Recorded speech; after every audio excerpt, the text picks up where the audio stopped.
Hi, my name is Jessica Freeman, and I'm going to talk a little bit about how spreadsheets can be used in the classroom. I'll be honest, I use spreadsheets all the time, constantly, all the time. I have tons of spreadsheets like printed out of different things, spreadsheets that I use on Google Sheets of different things. I love using spreadsheets. So I'm going to talk about two different things. Obviously, I'm not going to talk about every possible way you could use a spreadsheet because there's just so many ways you could use it, but I'm just going to give you a few ideas. As a teacher, there's a few things you can use spreadsheets for with regards to organization. You can use it for your planning your lessons. I actually have a whole place on on Google Sheets where I have my standards kind of broken down into layman's terms or understandable English. And then I have resources and my lessons all linked, hyperlinked in that Google Sheets.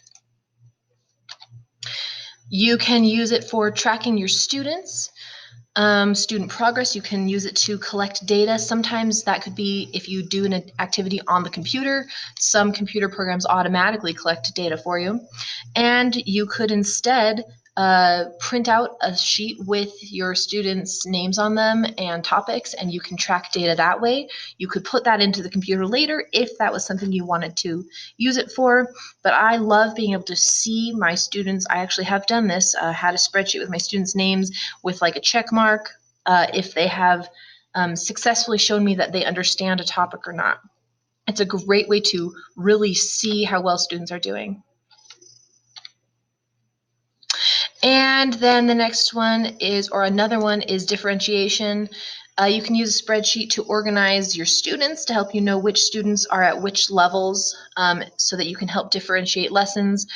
I like to organize my students, like I said, by different levels so that I can differentiate. I also use the sheets to actually do my differentiated lessons as well.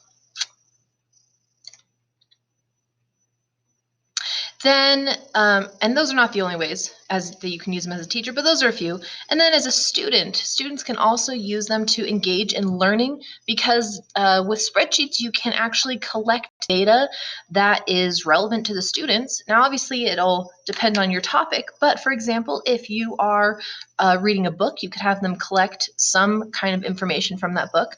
If you're doing science, you can have them collect some data that maybe they did an experiment. If you're doing math, you can have them research some data that they can collect, again, all from different sources.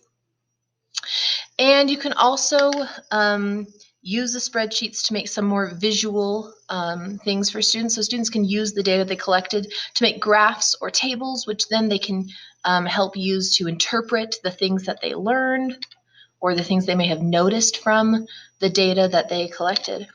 These are just a few ways to use spreadsheets in the classroom. I'm a big fan of spreadsheets.